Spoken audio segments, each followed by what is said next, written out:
الرحمن الرحيم. السلام عليكم ورحمة الله وبركاته.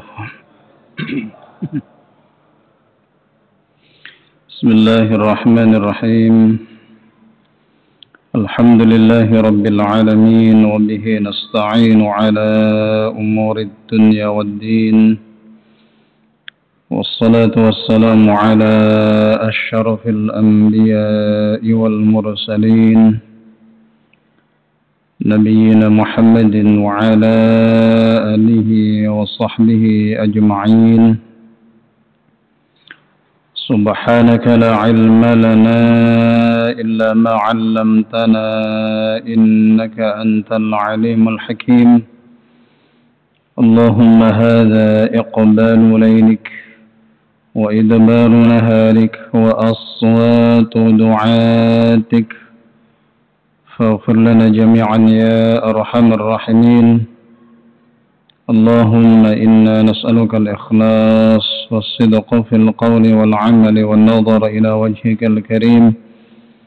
اللهم إنا نسألك علما نافعا يقربنا إليك. اللهم ارزقنا فهم النبيين وحفظ المرسلين وإلهام الملائكة المقربين برحمتك يا أرحم الراحمين. أما بعد، معاشر المسلمين وزمرة المؤمنين رحمكم الله. Syukur alhamdulillah, kembali kita dipertemukan oleh Allah. Kita masih diberikan rahmat, nikmat, hidayah, ma'unah, taufik dari Allah Subhanahu wa ta'ala. Sore hari ini atau petang hari ini kita bisa menghadiri undangan Allah, melaksanakan ibadah salat maghrib. Insyaallah nanti kita sambung salat isya. Dan moga-moga seluruh amal ibadah kita ini diterima oleh Allah. Moga-moga dosa-dosa kita diampuni oleh Allah. Moga-moga doa-doa kita diijabah oleh Allah. Allahumma amin. Saya sungguh sangat bersyukur dan senang ya jamaah di Al-Wahyu ini, karena jamaahnya banyak. Jadi salat maghrib ini seperti salat Jumat. Saya kira hari-hari yang lain kan sama juga Pak ya? Lebih malah. Hah? Lebih ya? Luar biasa. Saya tidak banyak masjid yang setiap sholat bisa sangat banyak atau ya saya kira full lah. Dan Al-Wahyu ini saya perhatikan dari dulu memang luar biasa jamaahnya. Jadi seneng lah, ikut seneng sholat di Al-Wahyu ini.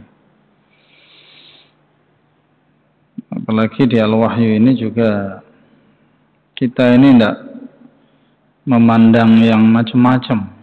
Di Al-Wahyu ini jamaahnya rukun, jamaahnya guyub, itu ukhuwahnya luar biasa ya. Moga-moga ini menjadi simbol kebersamaan kita di surga Allah kelak. Allahumma amin.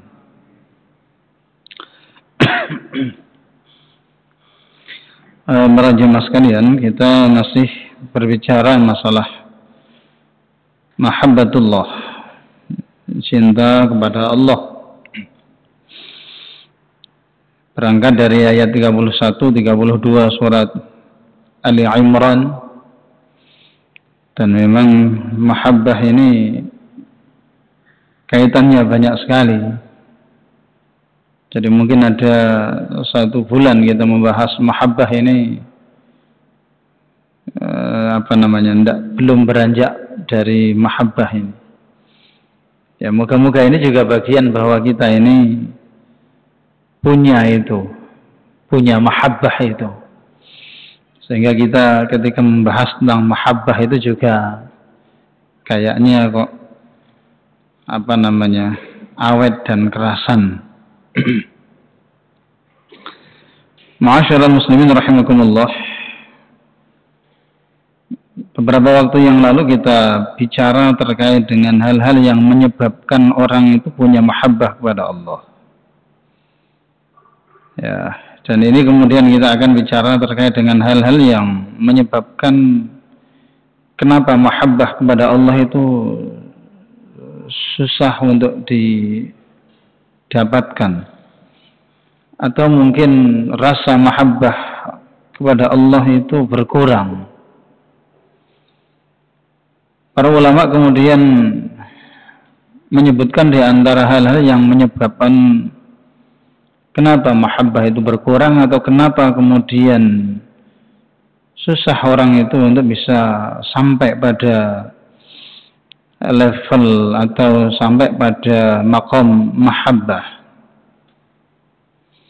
Yang pertama yang disebut oleh para ulama itu adalah yang menghalangi mahabbah itu adalah ar-riya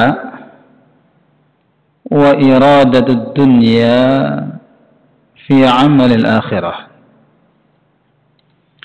Jadi yang menjadikan mahabbah itu berkurang atau mahabbah itu tidak muncul dalam diri seseorang, yang pertama adalah karena ada faktor riya.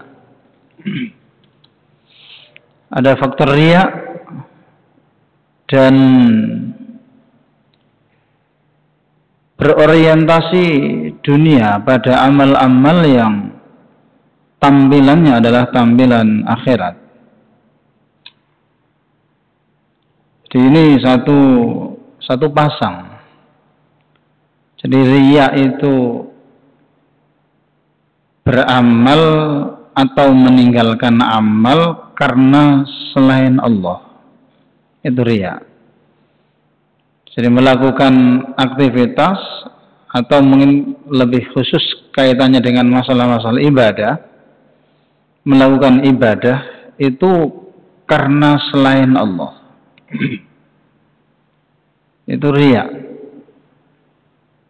Karena ingin dilihat orang, ingin dipuji orang, ingin mendapat legitimasi dari orang, ingin mendapat pengakuan orang, atau bahasa orang sekarang itu istilahnya pencitraan.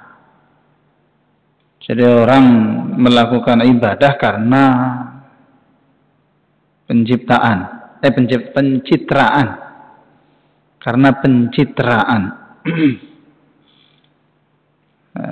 Pencitraan itu berarti ingin mendapatkan piala citra, seperti bintang film ya, apa namanya, para aktor atau aktris itu. Jadi orang melakukan ibadah karena pencitraan. Hari ini orang itu ya moga-moga sih enggak, tapi kayaknya kok kalau dibilang enggak itu kok ya masa enggak sih gitu, pikiran kita. Masa sih enggak?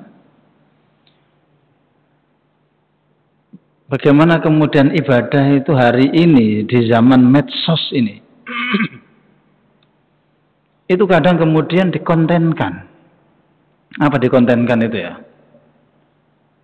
Apa Pak dikontenkan itu? Apa istilahnya Pak? Apa Pak seperti dikontenkan itu apa? Dibikin acara atau di apa? Masuk didramakan Pak? Ini ada istilah drama ya? Drama atau drakor atau apa? Jadi orang ibadah itu hari ini dikontenkan. Ya, termasuk bagiannya itu nanti. Dan kalau kemudian subhanallah berat loh Pak, ini berat. Jujur berat. Gimana menjaga hati ketika kita itu dikontenkan itu berat setengah mati.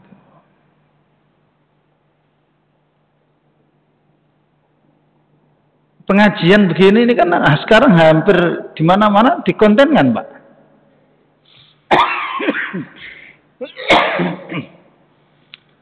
Ya napa mboten?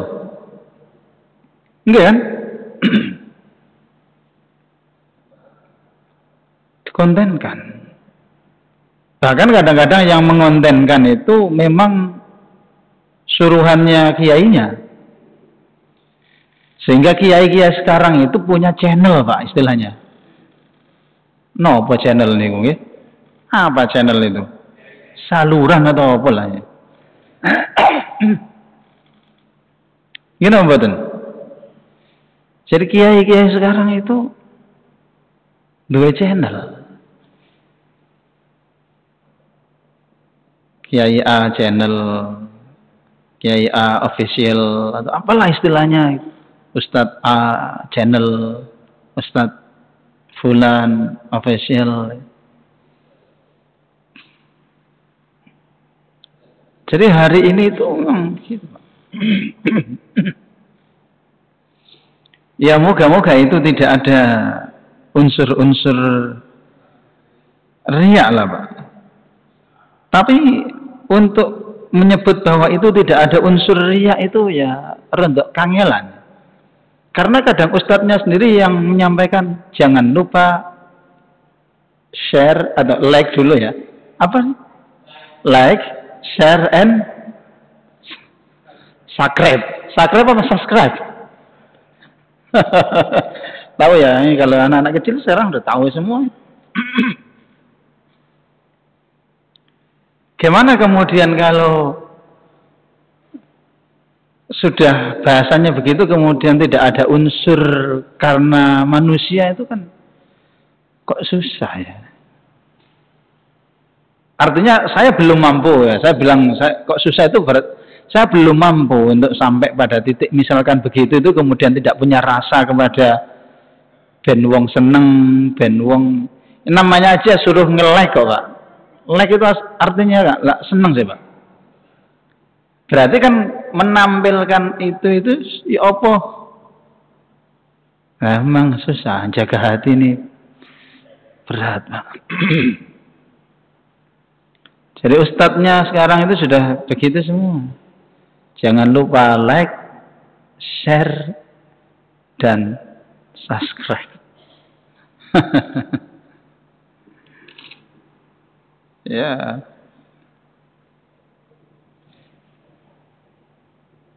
Ya kalau ini beda. Setahu saya, Pak, mohon maaf, setahu saya. Ada kiai yang sangat terkenal dan beliau tidak tahu menahu tentang itu. Yang muda-muda lah. Kalau kiai-kiai tua itu enggak, saya pikir enggak ngopeni yang masalah-masalah begitu. Yang begini-begini ini kan ya nom-noman itu loh, Pak. Yang sak modal aku ini loh, Pak. Gitu? Ya nom-noman itu yang banyak begitu. Ada Kiai Bahauddin Nur Salim atau kita kenal sebutan Gus Baha ya. Kalau Gus Baha itu jangankan beliau berpikir tentang like apa mau itu share dan lain sebagainya yang beliau itu HP-nya aja HP jadul. Jadi Gus Baha itu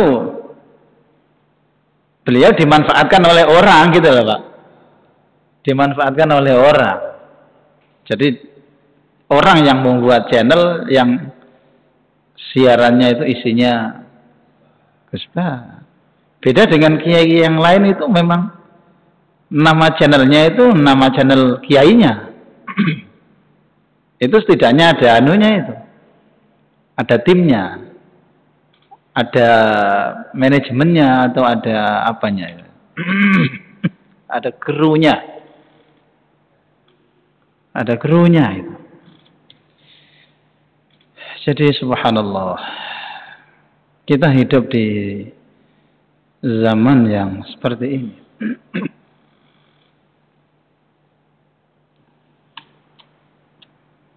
Saya ini biasa membawa jamaah umroh, Pak.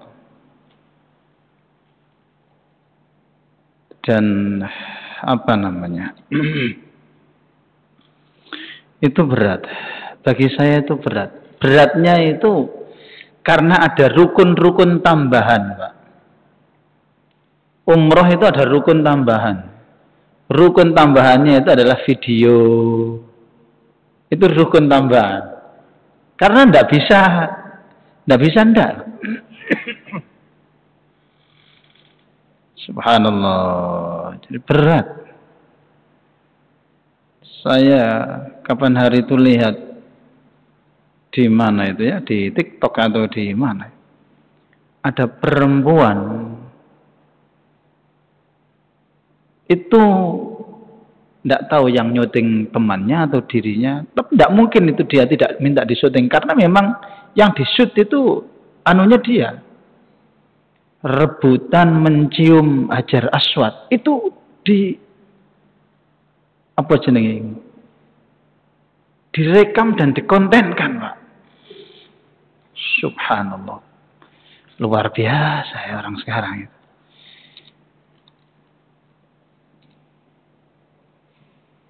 Ya moga-moga saya tidak bermaksud apapun ya. Tapi saya ini seingat saya belum pernah foto dengan background Ka'bah itu saya belum pernah, Pak. Padahal itu adalah keharusan yang saya sampaikan kepada jamaah saya. Bukan karena saya yang menyuruh, karena travelnya mintanya begitu. Rukun dari travel itu bagian dari rukun juga, Pak. Rukun umrah itu. Selfie di depan Ka'bah itu. Padahal saya ya kadang-kadang setahun bisa 3-4 kali, kadang-kadang kalau anu juga lebih dari. Seingat saya belum pernah. Saya pernah sekali, tapi bukan saya, tapi saya ada orang yang minta agak-agak rontok setengah maksa begitu, minta foto bareng sama saya. Gitu ya sudahlah, daripada nanti saya mengganggu hatinya orang ini ya sudah. Ada kiai yang minta foto bareng saya waktu itu. Tapi saya sendiri, seingat saya belum pernah. Nah orang sekarang itu, gitu-gitu itu dia apa? Apa namanya? Bahasanya orang sama dibikin status, ya, bikin status. Alhamdulillah hari ini melaksanakan umrah yang ke-35 ini, BPE gitu.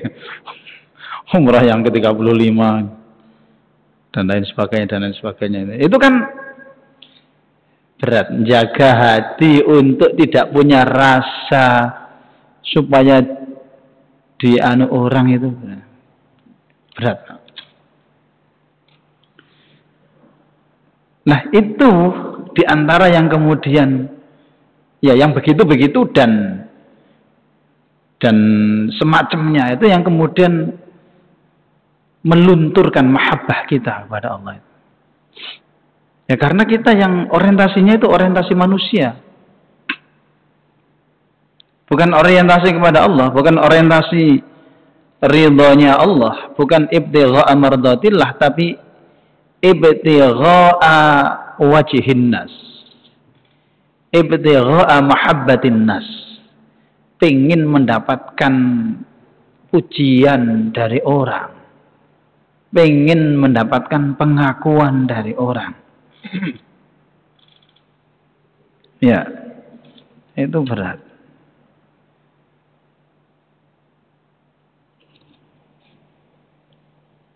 Apa ibadah yang kira-kira susah untuk dikontenkan?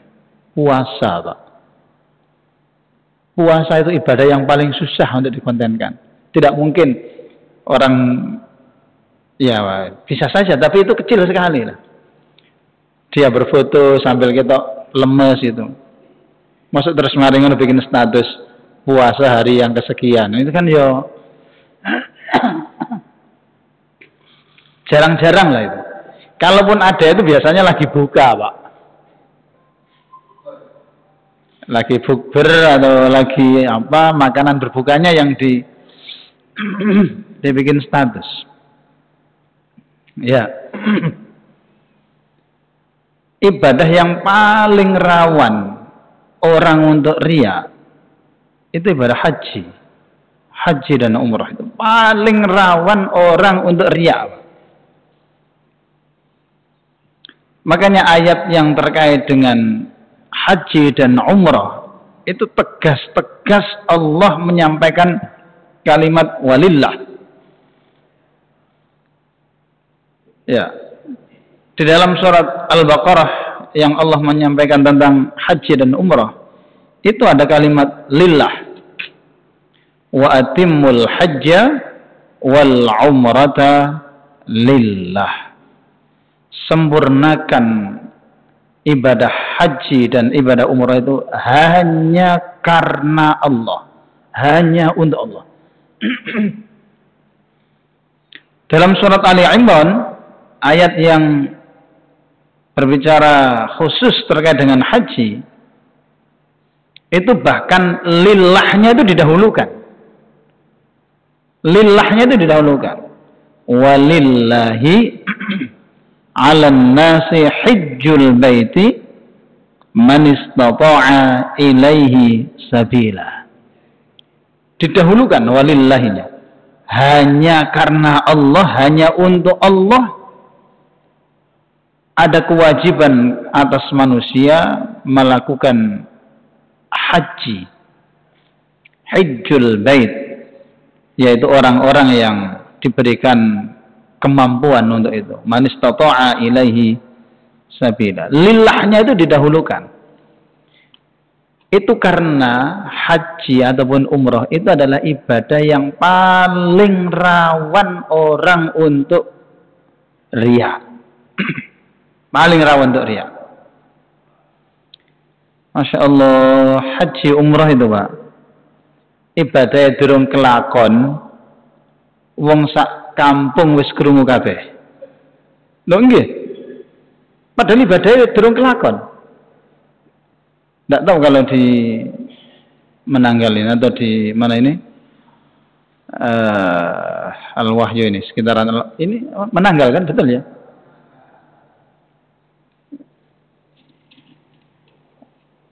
Iya. Syukuran, walimatul haji, walimatul safar. Itu kan tradisi yang apa namanya? Yang sudah begitu kuat membudaya itu. Terus bunti? Ekonomi. Terus bunti? Zakat. Oh.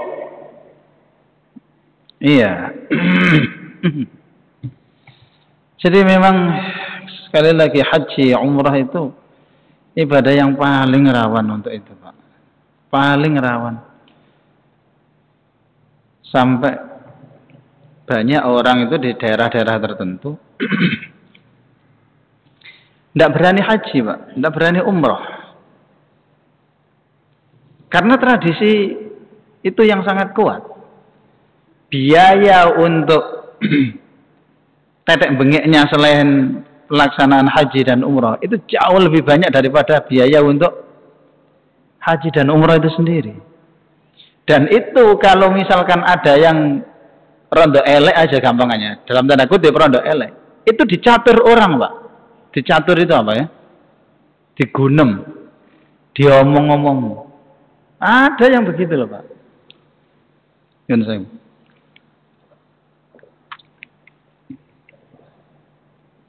Allahu Akbar. Jadi mau berangkat haji, mau berangkat umrah, itu wis jor-joran. Tahu jor-joran ya? Sudah jor-joran.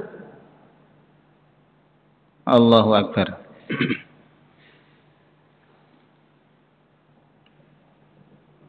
Ada yang kadang oleh-oleh dari haji itu macam-macam, Pak. Oh, no oleh-oleh itu kompor itu ono lho, Pak. Loh, nggih. Istri saya kemarin itu dari temannya pulang umroh. Oleh-olehnya itu apa ya? Kayak teflon yang gede gitu, Pak. Jare bojoku, saweneng aku. Aku pengen duwe iki. Tibake karo kancaku kok tepak. Mulai digawani. Iya, yang gede tuh, Pak, yang kayak bikin nasi goreng tapi yang kayak wong sing dodolan niku lho, Pak. Ya Allah. Tak takoni. Ngono ku yo kabeh wong dikai ngono, Dik. Ya enggak, tapi akeh sing dikai ngono. Pokoke sing kanca-kancane sing akrab-akrab iku gak gitu itu, Pak. Lo kan ya mahal, Pak, itu, Pak. Wong itu ya bukan anu biasa, itu yang bagus itu loh. Yang enggak nempel nasinya anu itu. Ibu-ibu paham lah itu, yang paham ibu-ibu. Wah. Durung liyane. Durung sajadahe. Durung kadang mukenane. Ada yang kadang itu sarungnya itu BHS. Nek nok menanggal ono ngono aku tak melok, Pak.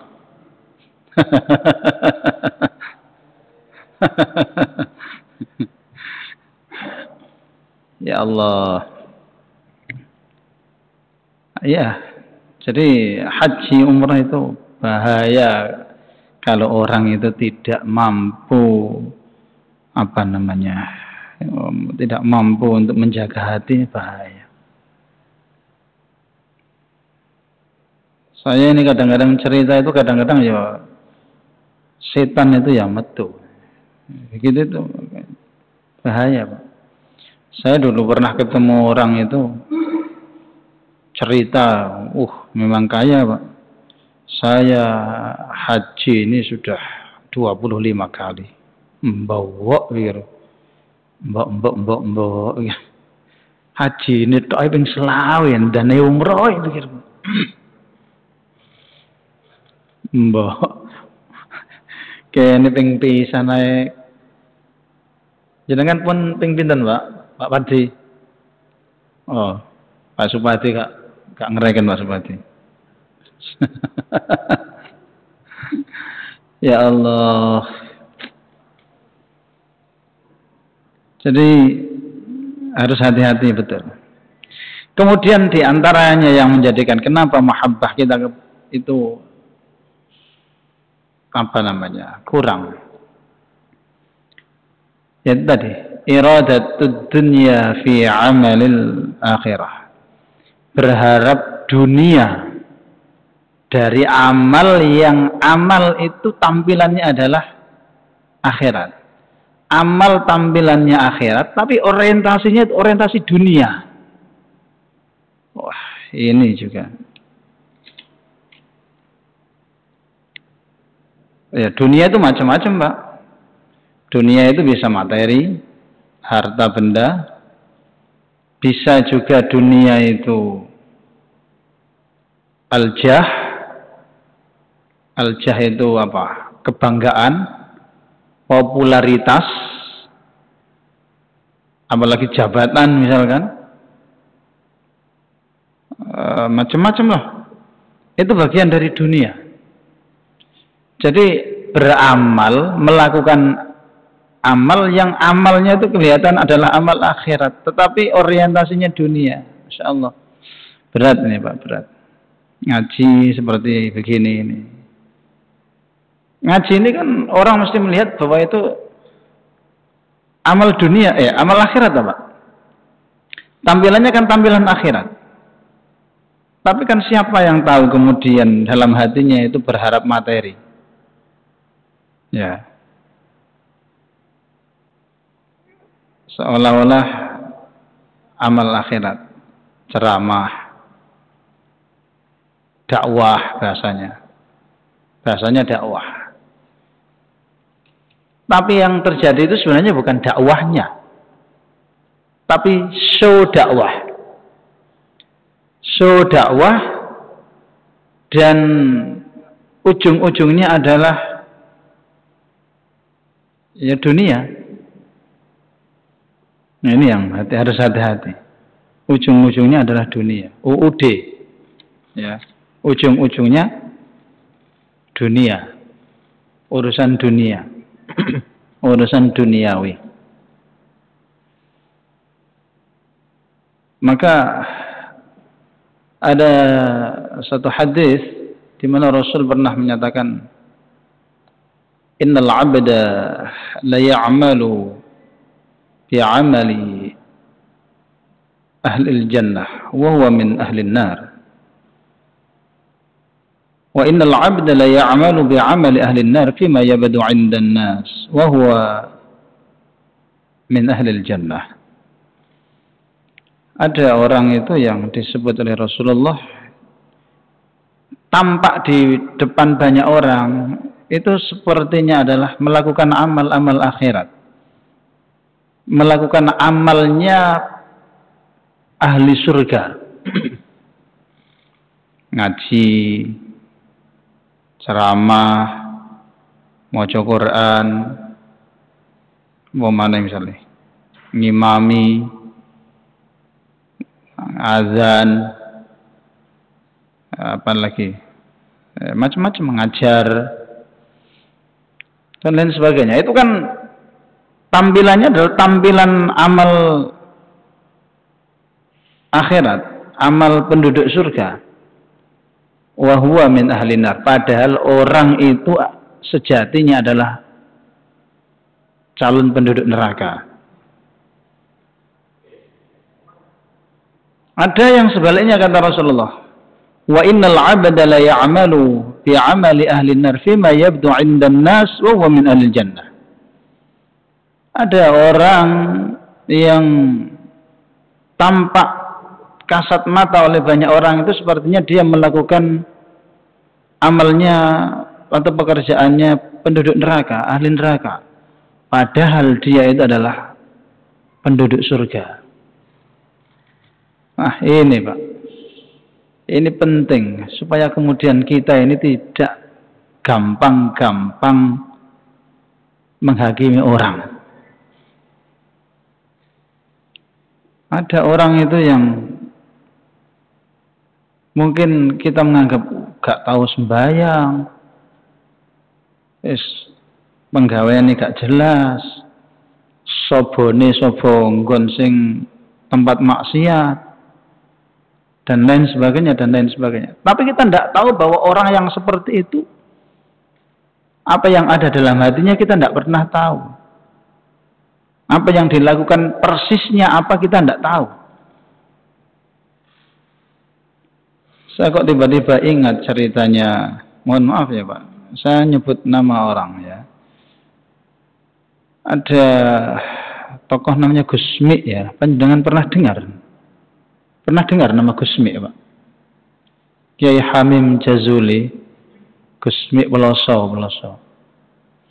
Yang terkenal dulu sering sobo itu apa? Sobo itu apa? Bahasa Indonesianya sobo itu apa? Sabah ya? Sobo itu bahasa Jawa. Sobo itu biasa bertempat di mana gitu. Sobo istilahnya. Apa bahasa Indonesianya sobo itu Pak? Hah? Wah tambah ngawur Pak seperti. Oh sobo kok dolen. Bahasa Indonesianya sobo itu apa? Dolen lah bahasa yang menanggal. Sobo itu biasa bertempat di mana lah gitu itu. Iya, dolennya di mana tuh. Gusmi itu terkenal tempatnya itu diskotik.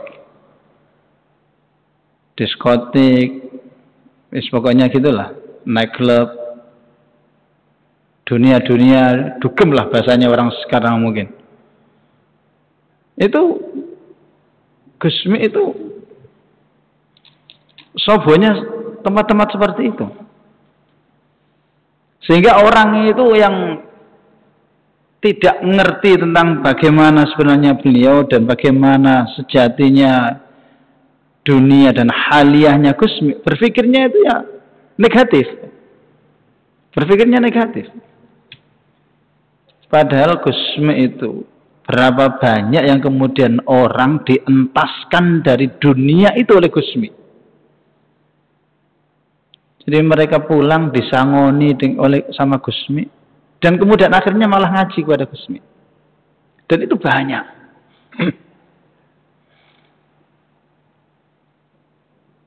Gusmi itu orang melihatnya. Ini saya tidak tahu sendiri ya Pak, tapi cerita dari orang-orang yang langsung Pak, melihatnya Pak. Itu orang melihatnya Gusmi itu yang diminum itu bir Pak. Karena di situ kan tempatnya begitu. Di apa namanya itu tadi? Di diskotik dan lain sebagainya. Masuk kok mlebu diskotik ngombe aku apa? Ngombe banyu santri ini tampaknya kan ya. Minumnya itu. Tapi begitu diminum oleh Gusmi, orang-orang yang tahu itu jadi air putih, Pak. Jadi air putih. Subhanallah. Ini cerita saya mendengar dari orang yang mengalami langsung dengan Gusmi. Dia itu pernah menjemput Gusmi naik motor di daerah, kalau tidak salah di daerah Pandaan atau di mana? Pandaan nggak salah. Menjemput Gusmi pakai motor. Di tengah jalan tiba-tiba motornya itu macet, Pak. Ternyata bensinnya habis. Akhirnya kebingungan, jauh dari dari kampung, tidak ada orang jual bensin dan lain sebagainya. Di dekat tempat situ, itu ada sungai, Pak, ada sungai kecil. Sama Gusmi bilang, "Jukono banyu kowe." Dituangkan di tangki itu. Ya jalan, Pak. Jalan.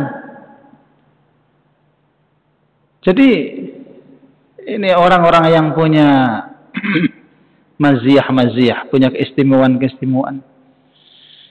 Banyak, Pak, yang begitu itu banyak. Ada cerita lagi, ini Panjenengan pernah mendengar Yai Hamid Pasuruan, Pak? Yai Hamid Pasuruan pernah tahu? Atau pernah dengar? Yai Hamid Pasuruan ini salah satu kiainya ayah saya, bapak saya. Bapak saya ini santrinya Yai Hamid. Ya. Barangkali nama saya itu juga diambil dari, kayaknya begitu kayaknya. Jadi Yai Hamid itu punya salah satu anak namanya Nasih. Dan mungkin karena ayah saya santrinya Yai Hamid, anaknya dikasih nama sama. Cuman kalau yang sana itu istrinya banyak, Pak. Nah, aku gak wani. Jadi namanya sama tapi beda. Nah, Yai Hamid itu pernah didatangi santri kalau tidak salah dari Klaten. Nah, ketika santri ini mau pulang setelah sowan, itu dititipi salam sama Yai Hamid. Hampir semua orang tahulah tentang Yai Hamid ini adalah waliullah atau wali, ya. Titip salam kepada seseorang, namanya katakanlah Fulan, sama orang namanya Fulan. Dalam hatinya santri ini, Yai Hamid kok titip salam sama orang ini? Wong orang ini itu dikenal orang-orang di Klaten, karena sobonya orang ini itu di pasar. Orang-orang itu mengenal orang ini sebagai orang gila. Orang-orang itu mengenal orang ini sebagai orang gila, Pak. Ya. Kemudian santri ini setengah nggak percaya, tanya lagi, Yai bener tan niki salam ten gini. Terus Yai Hamid bilang, iya, iku wali gede. Iku wali gede. Jadi begitu sampai di Klaten, ya, begitu sampai di Klaten, dicari orang ini di pasar itu. Nah, biasanya dia itu tadi. Jadi kalau orang-orang biasanya kan lapak-lapak jam-jam tertentu kan sudah pada tutup. Dia biasanya apa namanya? Ya disitulah nyantai-nyantai di situ. Seperti orang nggak jelas gitu loh, Pak. Kemudian disalami pura-pura nggak dengar sama santri ini, pura-pura nggak dengar. Sampai 3 kali baru kemudian dijawab. Loh, kalau orang gila masuk kok bisa jawab salam toh Pak? Dijawab. Kemudian santri ini bilang, Pak panjenengan angsal salam saking Yai Hamid. Hamid sopo? Hamid Pasuruan. Terus dia cerita santri ini tentang apa yang disampaikan oleh Yai Hamid. Waduh, marah-marah. Kurang ajar Hamid. Sopo sing ngomong cerita kok ngene iki? Sopo lah kok diceritakno wong, kurang ajar Hamid. Lu orang kayak begitu tuh banyak, Pak. Orang kayak gitu tuh banyak. Orang yang kelihatannya tampilan zahirnya manusia itu melihat kayak orang nggak jelas. Gak tahu sembahyang, gak tahu adus. Tapi orang-orang seperti ini pilihan Allah. Jadi makanya wali itu ada yang memang ada yang masyhur istilahnya dalam dunia wali. Wali yang masyhur, ada wali yang mastur.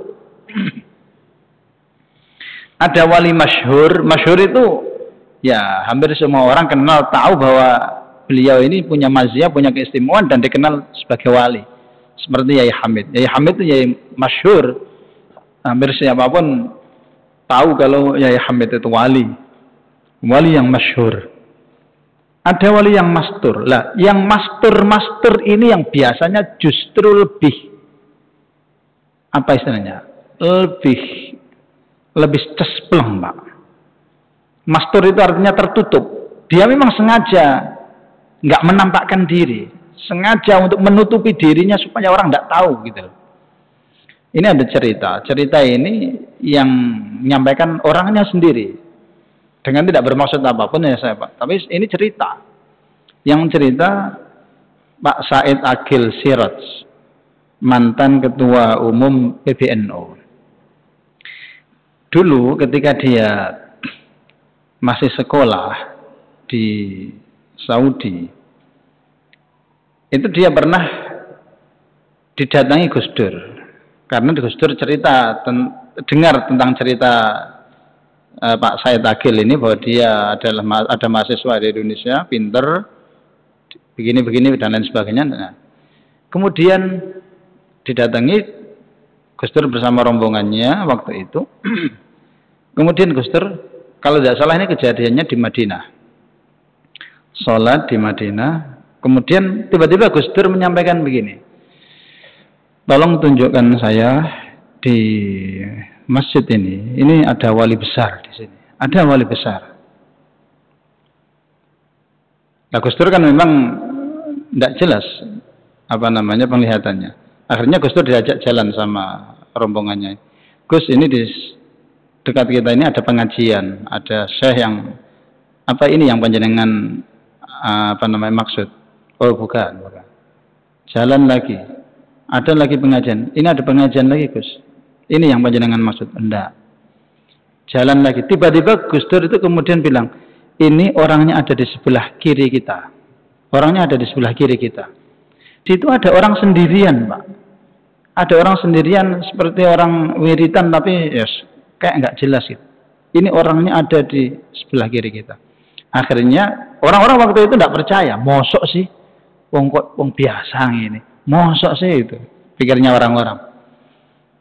Kemudian didatangi orang ini diceritakan, Syekh, ini ada orang dari Indonesia, pimpinan organisasi Islam terbesar di Indonesia ingin bertemu dengan panjenengan dan ingin mendapatkan doa dari jenengan. Bahasa Arab Pak, bukan bahasa Indonesia, bahasa Jawa begitu enggak. Ya, jadi disampaikan sama Said Akil sendiri, Pak Said Akil sendiri yang cerita ini. Dia sendiri yang menyampaikan, Pak Said Akil yang menyampaikan. Kemudian orang ini seperti ogah gitu, seperti enggan gitu, Pak. Akhirnya karena sudah didesak-desak, akhirnya dia dengan setengah terpaksa barangkali dia berdoa. Yang mendoakan seperti yang diminta. Setelah berdoa ini dia ngeloyor pergi sambil marah-marah, Pak. Marahnya saya waktu itu cerita, orang ini istighfar berkali-kali dan ya Allah, saya ini salah apa? Saya ini dosa apa? Saya ini dosa apa? Kok masih ada orang yang tahu saya? Saya dari bersembunyi sejak lama, kok masih ada orang yang tahu tentang saya? Itu luar biasanya orang-orang yang mastur, Pak. Orang kalau sudah sama-sama frekuensinya, sama-sama wali itu tahu, Pak, kalau itu wali. Kalau kita ini kan wali murid ya, tahu sama-sama wali murid kan. Kalau yang wali sungguhan itu ya beda. Ya, paling banter kan kita ini wali kota, kita tahu. Jadi yang begitu-begitu itu banyak, Pak, mastur itu mastur. Makanya kita ini kadang-kadang di jalan ada orang, jangan-jangan ini wali. Saya itu kadang-kadang mikir, jangan-jangan orang ini wali, jangan-jangan orang ini jauh lebih baik daripada kita. Supaya kita itu tidak kemudian menghakimi orang yang tampak zahirnya itu kelihatan seperti itu. Jangan kemudian kita hakimi saat itu. Kita belum tahu. Jangan-jangan ternyata level kita jauh di bawahnya dia, gitu ya. Moga-moga ada manfaatnya untuk kita semua. Kurang lebihnya mohon maaf. Subhanakallahumma wa bihamdik, asyhadu an la ilaha illa anta, astaghfiruka wa atubu ilaik. Assalamualaikum warahmatullahi wabarakatuh.